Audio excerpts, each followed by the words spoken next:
Cette semaine à Scolaire Le Monde, On est à Sainte-Thérèse pour interviewer Passe-Montagne.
quel genre de petit garçon étiez-vous?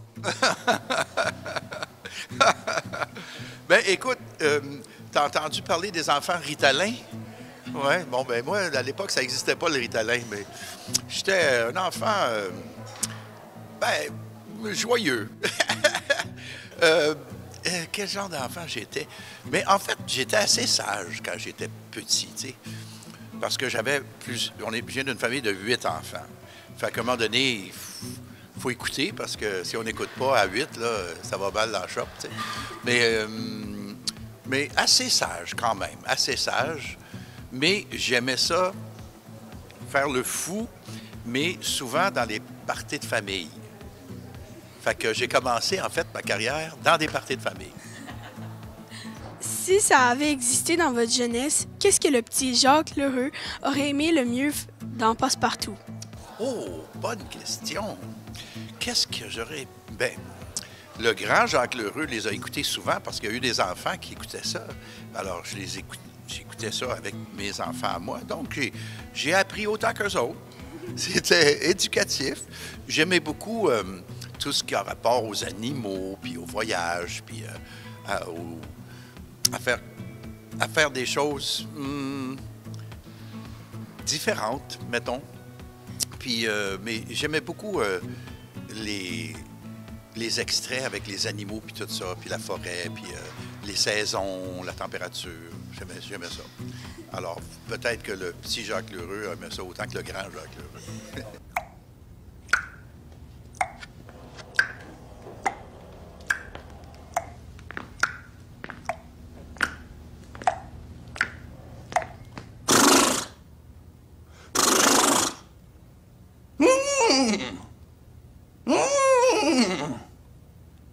Qu'est-ce que je fais? Je suis un cheval. Un cheval qui marche lentement. Comment la passion du jeu est entrée dans votre vie? Mais comme je t'ai dit, j'ai commencé à faire des sketchs avec mon frère dans les parties de famille. OK? Puis, on avait reçu, mes frères et moi, en cadeau des marionnettes. Alors, je faisais des spectacles de marionnettes dans le garage chez mes parents. Puis, j'invitais les enfants du voisinage à venir assister à mes spectacles de marionnettes qui duraient 5 minutes. J'ai des histoires abracadabrantes qui n'avaient probablement pas de bon sens, mais j'avais chargé 5 cents à les petits voisins. Puis là, ma mère, quand elle a su que j'avais chargé 5 cents, elle a dit « Tu remets l'argent à tout le monde. » Fait que ma carrière de capitaliste a bien mal commencé. Racontez-nous ce que Passe-Montagne vous a apporté dans votre vie. Et d'abord, c'était un travail, hein?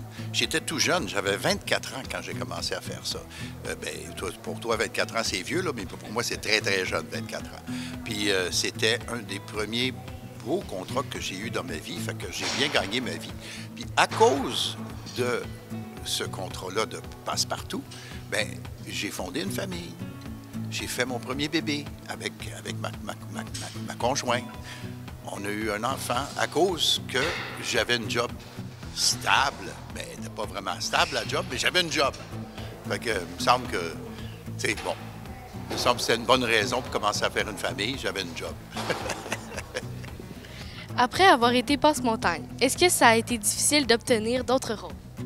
Un petit peu, parce que j'étais très, très identifié à Passe-Montagne, mais je suis un garçon, fait que j'ai laissé pousser ma barbe, OK? Fait que j'avais une belle grosse barbe quand j'ai passé d'autres auditions. Et puis, le réalisateur du Temps d'une paix, M. Trudel, Yvon Trudel, il m'a vu avec la barbe. Puis il a fait « Hey, j'ai peut-être un personnage qui sort du bois, qui s'appelait Valérien. » Fait qu'il m'a donné le personnage de Valérien, qui avait une barbe. Racontez-nous votre expérience d'improvisateur à la LNI. Oh boy! Et j'en aurais longtemps à raconter. Mais j'ai été chanceux. Quand on m'a choisi pour faire partie d'une équipe à la LNI, j'étais dans l'équipe de Robert Gravel. Robert Gravel, qui est le fondateur de la LNI. Alors, j'ai passé 10-12 ans avec Robert Gravel, qui était le meilleur improvisateur de toute la Ligue nationale d'improvisation. Alors, j'avais un Moses de bons coéquipiers. Alors, ça aide beaucoup. C'est quoi le commentaire que vous aimez le plus recevoir en lien avec votre métier? Je t'ai pas reconnu. Ça, c'est un beau commentaire. Parce que j'ai déjà fait une pièce de théâtre dans laquelle je faisais un espèce de personnage qui était tout croche, les cheveux tout longs puis sales, avec des dents qui étaient toutes maquillées, puis le maquillage prenait 2 heures à faire. Puis j'étais vraiment pas très joli à regarder. Puis quand tu jouais la pièce de théâtre, à la fin, mon personnage mourait et à quelques pieds de moi était un ami à moi. Alors, je suis mort quasiment à ses pieds dans la pièce. Puis quand les lumières se sont éteintes et rallumées, je me suis levé pour saluer. Il a fait « Ah, Jacques! » Fait qu'il m'avait pas reconnu. Fait que un beau commentaire, c'est « Je t'ai pas reconnu. » C'est quoi le conseil que vous donneriez à un jeune qui voudrait devenir comédien? Eh, boy. Bien, beaucoup de persévérance. Et de commencer ça jeune, si c'est vraiment ça que tu veux faire, et de faire tes propres trucs. C'est-à-dire que moi, j'ai commencé en faisant un peu mes propres trucs, puis à l'école secondaire, il y avait d'autres amis qui voulaient faire du théâtre aussi, fait qu'on a fait comme une troupe, puis on a présenté des pièces, genre dans le sous-sol de l'église, qu'on montait entre nous, on a fait des cabarets qu'on montait entre nous. Alors, commencez par faire vos trucs à vous, et puis de fil en aiguille, il y a des écoles aussi, où est-ce qu'on peut apprendre le métier. Et puis, c'est ça, de persévérer, quoi. Quel rêve aimeriez-vous réaliser en lien avec votre domaine? Oh, boy! Bien, d'avoir la santé de jouer, de faire du théâtre longtemps. Là, j'ai eu 70 ans, OK, il y a 2 semaines. Et je joue dans une pièce de théâtre que j'aime beaucoup. Puis l'année prochaine, je vais jouer dans une autre pièce de théâtre, au Théâtre du Nouveau Monde. Puis ce que je souhaite, c'est de continuer à avoir des rôles jusqu'à ce que le corps lâche. Ou la mémoire, parce que c'est une question de mémoire aussi.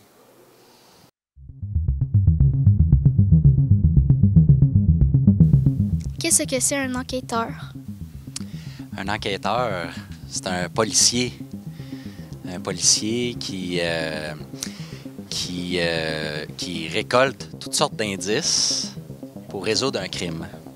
Pourquoi as-tu choisi ce métier? Ben, je viens d'une famille de militaires. Mon père, c'est un militaire. Plein de monde dans ma famille, c'est des soldats.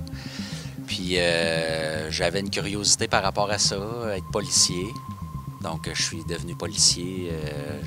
C'est devenu mon objectif. Fait que j'ai fait les cours qu'il fallait, puis j'ai commencé comme policier. Patrouilleur. Je patrouillais là, au début là, dans l'auto de police, là, comme les policiers qu'on voit patrouiller dans les rues. C'est ça que j'ai fait une grande partie de ma carrière jusqu'à maintenant. Ça fait combien de temps que tu pratiques ce métier? Bon, ben, ça fait 16 ans. Depuis 2007. J'ai commencé comme policier en 2007 à Maniwaki. Je ne sais pas s'il y en a qui savent c'est où. C'est dans la région de l'Outaouais. Qu'est-ce que tu aimes le plus dans ton travail? Ah, ben ce que j'aime le plus dans mon travail, c'est de rencontrer les gens. Dans mon travail, je rencontre toutes sortes de personnes, plein de gens. Des enfants, des ados, des adultes, des grands-parents. Travailles-tu seul ou avec des coéquipiers? Je travaille toujours avec des coéquipiers. Bon, là, je suis tout seul avec vous autres aujourd'hui, là, mais on travaille toujours en équipe. Autant quand j'étais patrouilleur, on était toujours en équipe. Maintenant que je suis enquêteur, je travaille dans un bureau, mais dans le bureau, on est 6 enquêteurs et on travaille toujours en équipe. Comment fais-tu pour retrouver les personnes qui ont fait des crimes? On a toutes sortes de banques de données, d'informations qu'on peut aller vérifier, qu'on peut enquêter. On peut faire des demandes aussi à toutes sortes d'organismes, des banques, le gouvernement, des compagnies. On peut même aller vérifier par rapport aux véhicules des gens. Donc, il y a toutes sortes de moyens qu'on a pour localiser une personne. Est-ce que des fois ça fait peur? Oui. Oui. Des fois, ça fait peur. C'est arrivé quelques fois dans ma carrière que j'ai eu peur pas mal. Mais ça finit toujours par se placer. Puis justement, vu qu'on travaille en équipe, ben je suis pas toute seule à avoir peur. Dans ces situations-là, on est capable de garder le contrôle, rester concentré, puis ça se termine bien. Est-ce que des fois tu peux te faire mal? Bon, ben là, je travaille dans un bureau maintenant depuis quelques années. Mais quand j'étais patrouilleur, oui, c'est arrivé. Ça peut être un accident de voiture quand que je patrouille ou quand que je dois intervenir avec une personne qui est très agitée. Des fois, il peut y avoir des coups là, physiquement que je me fais donner. Mais je dois quand même dire que c'est arrivé pas si souvent que ça depuis que je travaille. Est-ce qu'il y a des filles qui font ce métier-là? Ben oui, il y a des filles qui font ce métier-là. Je vais parler pour le bureau des enquêtes présentement. Là, ici, à La Chute, là, il y a autant de filles que de gars. Donc, j'ai 3 collègues, Sandra, Kim et Daisy. Puis, mes 2 autres collègues, David et Nicolas. OK, c'est bien ça. Pourquoi aimes-tu ce travail, Richard? Ben j'aime ça, ce travail-là, parce que ça me permet d'aider le monde, d'aider les gens.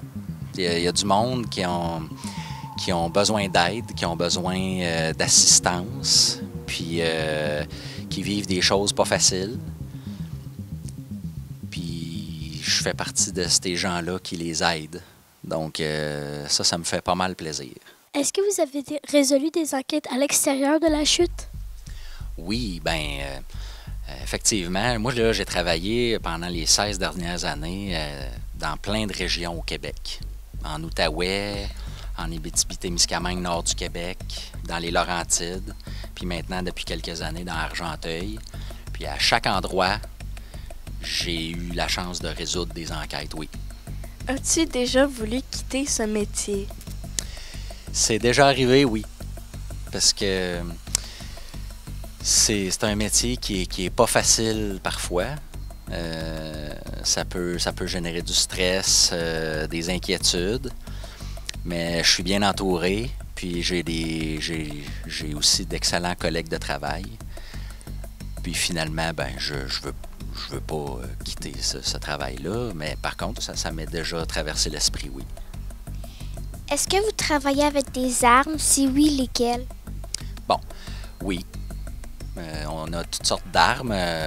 Principalement, quand on est patrouilleur, il y a plusieurs outils de travail. On va appeler ça des outils. On a une arme à feu, bien sûr, là, de la marque Glock. Ça, c'est le modèle de l'arme. C'est un pistolet. On tient ça dans notre main, comme dans un film, là, Bon, vous connaissez tout ça. Vous avez tous déjà vu ça dans un film. On a aussi une bonbonne de poivre de Cayenne. OK? Ça, là, c'était comme, imaginez-vous, une mini canette de peinture. Là. Mais c'est pas de la peinture qui sort, c'est un liquide à base de poivre de Cayenne, du piment fort. Imaginez-vous, là, c'est vraiment ça. Et puis l'idée, là, c'est c'est d'asperger les yeux de la personne qui ne nous écouterait pas, mettons, là, après plusieurs demandes. Puis on a aussi un bâton télescopique. C'est un bâton qui, quand tu l'étires, il s'allonge.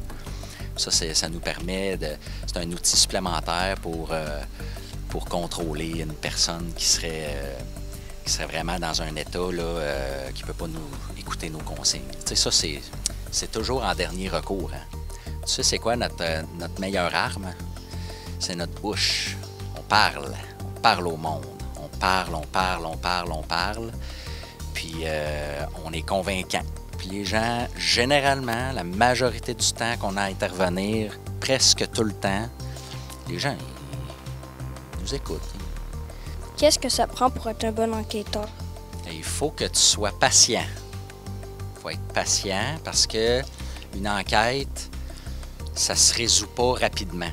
Généralement, là, ça va arriver qu'on peut résoudre ça rapidement, mais généralement, il faut prendre le temps d'obtenir toutes nos informations, chercher tous les indices, vraiment recueillir tout ce qu'on a besoin comme information pour parvenir à la résolution de notre enquête. Puis ça demande de la patience. Est-ce que c'est difficile de se déplacer en tant qu'enquêteur? Non, c'est pas difficile. On a des voitures, on appelle ça des voitures banalisées. C'est des voitures de police, mais que tu ne sais pas.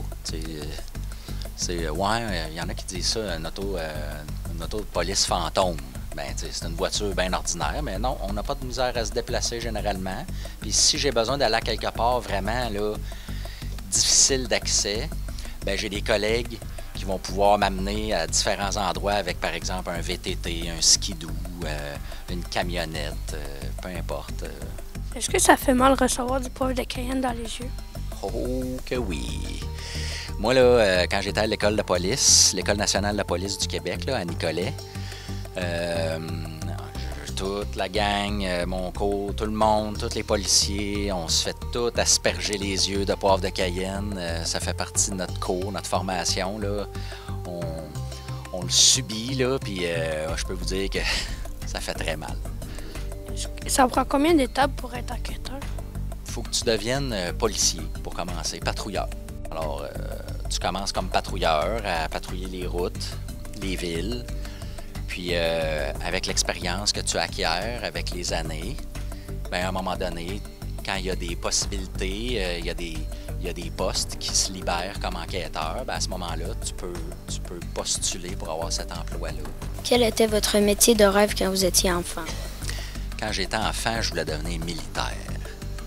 Je voulais être un soldat de l'armée. Parce que j'ai grandi sur une base militaire, je suis allé à l'école, l'école était sur la base militaire. J'ai été dans l'armée d'ailleurs, quelques années avant d'être policier. C'est quoi l'étape la plus dure quand on fait une enquête? Je pense que l'étape la plus difficile et la plus importante, c'est de comprendre exactement qu'est-ce qui est arrivé. Une fois que tu as compris, là, après ça, tu avances dans tes démarches. Quel genre de petit garçon étiez-vous à l'école? Non, c'était ordinaire, là. Un petit peu bavard.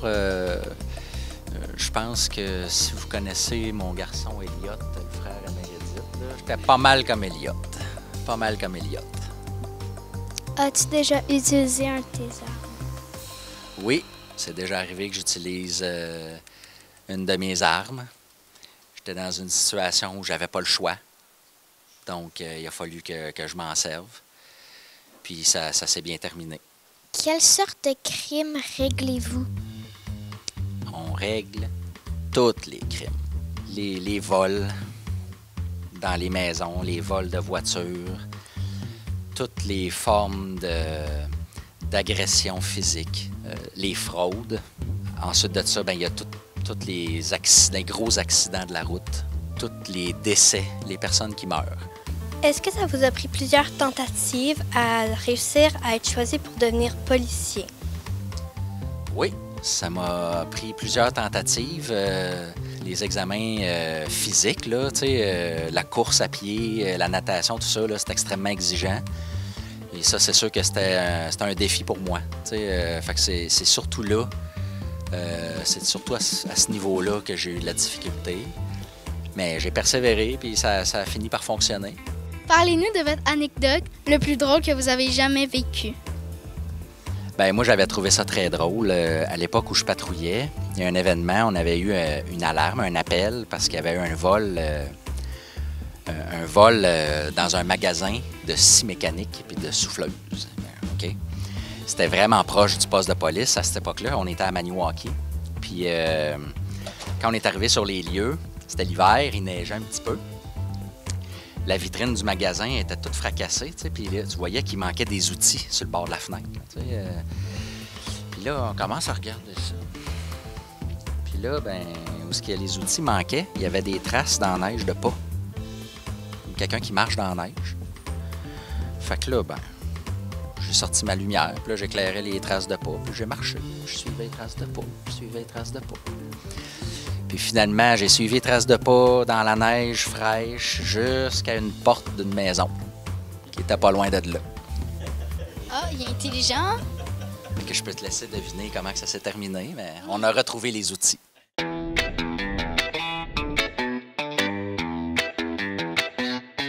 Parlez-nous de votre dernier livre. Mon dernier livre, en fait, il y a lui qui sort aujourd'hui, qui est La BD 12 de Léa Olivier. Mais en termes de roman, c'est celui qui est sorti la semaine dernière, le tome 18, le dernier tome de Léa Olivier qui est sorti jeudi dernier, puis qui est disponible évidemment au Salon du Livre. D'où vient votre inspiration? Pour écrire Léa Olivier, je me suis vraiment inspirée d'une partie de mon adolescence, c'est-à-dire mon propre déménagement à moi, puis le déracinement, l'adaptation à Montréal, les nunuches, les peines d'amour, les chicanes d'amis, bref, pas mal mon adolescence à moi. Nous allons interviewer Marie Potvin, l'auteure des Filles modèles et de Zoélie Lalmette. Parlez-nous de votre tout dernier livre. Mon tout dernier livre, c'est lequel déjà? C'est Les Fées, parce que là, j'ai une nouvelle série qui s'appelle Les Attrape-Fées, puis on vient de sortir le tome 2, ça s'adresse aux 7 ans et plus. Mais j'ai aussi le dernier tome des Filles modèles et j'ai aussi le dernier tome de 1000 pages plus tard. Vous autres, vous êtes en quelle année? Secondaire 1? Je pense que vous autres, vous êtes mûrs pour 1000 pages plus tard. C'est une fille en secondaire 3 qui est une excellente, grande lectrice. Tout ce qu'elle veut dans la vie, c'est lire, lire, lire, lire, lire. Elle a des piles, elle compte ses pages. Mais là, elle n'a pas le temps, sa vie est trop folle, il se passe trop d'affaires. Puis elle est vraiment frustrée de ça. Mais en même temps, c'est tellement de belles affaires qui se passent dans sa vie. D'où vient votre inspiration? En fait, l'inspiration, là, plus on écrit, plus on en a. C'est comme un athlète qui est capable d'en faire de plus en plus ou un artiste qui est capable de créer de plus en plus. Fait que ça vient de là, ça vient de ma tête. Sauf que c'est sûr que dès que je vis des affaires ou que je vois mes enfants qui sont quand même grands, là, vivre des événements ou des incidents, ça va m'inspirer. Je garde ça dans des petits compartiments de ma tête puis je les replace dans les livres après. Nous allons interviewer Émilie Ouellette, l'auteure de Myriam. Parlez-nous de votre dernier livre. J'ai plusieurs derniers livres, en fait. Le dernier livre que j'ai ici, c'est Myriam. Et ça parle d'une petite fille qui était, Myriam, dans le fond, qui était en classe et à la bibliothèque, elle a lâché le pet le plus sonore et le plus puant. Et là, elle doit inventer une machine à voyager dans le temps pour effacer ce moment-là. Donc, voilà. Mais sinon, j'ai aussi un autre livre de la collection Fab qui est sorti. Puis ça, c'est la suite de ma série. Donc, c'est les deux livres, les derniers livres qui sont sortis. D'où vient votre inspiration? Bien, beaucoup autour de moi, je dirais. Mes livres sont inspirés de ma famille, de mes enfants, des choses que j'ai vécues moi-même quand j'étais adolescente, que j'étais jeune. Fait que si on mélange tout ça en même temps, là, je te dirais que mon inspiration, ça vient de là. Et nous allons maintenant interviewer Daniel Brouillette, l'auteur de Bin. Parlez-nous de votre tout dernier livre. Oh boy! Le problème, c'est que j'en ai 4 qui sont sortis en même temps. Mais je vais en prendre un au hasard, tiens, le plus proche. Ça s'appelle ma grosse encyclopédie épaisse. Ça plaît particulièrement aux jeunes qui aiment les livres style bizarre mais vrai. Fait que c'est des encyclopédies où est-ce qu'on apprend 1 million d'affaires. Et moi, j'aime balancer des trucs, donc je leur apprends des affaires qui sont totalement inutiles, du genre en Autriche, il y a une ville qui s'appelle Batman, ce que je trouve très cool. Puis d'un autre côté, je vais leur apprendre des affaires qui sont vraiment utiles dans la vie, comme des expressions de la langue française. Fait que j'essaie de bien balancer ça, et c'est toujours dans un environnement, dans un emballage humoristique, tout le temps. J'ai un annuel qui sort à chaque année, ça s'appelle Mon gros livre épais. J'ai une version pour les plus jeunes qui s'appelle Mon petit gros livre épais. Là, je manque de main un peu. Et Mon gros livre épais, ça, c'est l'édition 2024. Si jamais il y en a à la maison qui veulent devenir riches, ils sont en or 49 carats, je crois. Fait que plaqué or, ça vaut vraiment une fortune. Et au-delà du fait qu'on peut les revendre des milliers de dollars, sont seulement 35 $ et moins. Fait que c'est vraiment une belle opportunité d'investissement. Et dans ces livres-là, il y a des jeux, des quiz, des palmarès. Il y a un abécédaire où est-ce qu'on apprend 1 million d'affaires. Encore une fois, c'est bien balancé, bien, selon mon jugement, c'est bien balancé entre le ludique et l'enrichissant. Et finalement, je suis obligé de mentionner que je fête mon 10e anniversaire de ma série Bin. Bin, c'est mon grand tata, c'est mon 4e enfant. Et puis, Bin a commencé ses aventures en 2013. Et là, on est en 2023, fait qu'un moins l'autre, ça donne 10 ans. Et on a fait un album spécial qui contient les tomes 1 et 2, plus un petit making-of, dans lequel je raconte les débuts de Bin, mes débuts en écriture. Fait que tout ça, c'est sorti à 2-3 semaines d'intervalle. Alors voilà, bonne lecture tout le monde.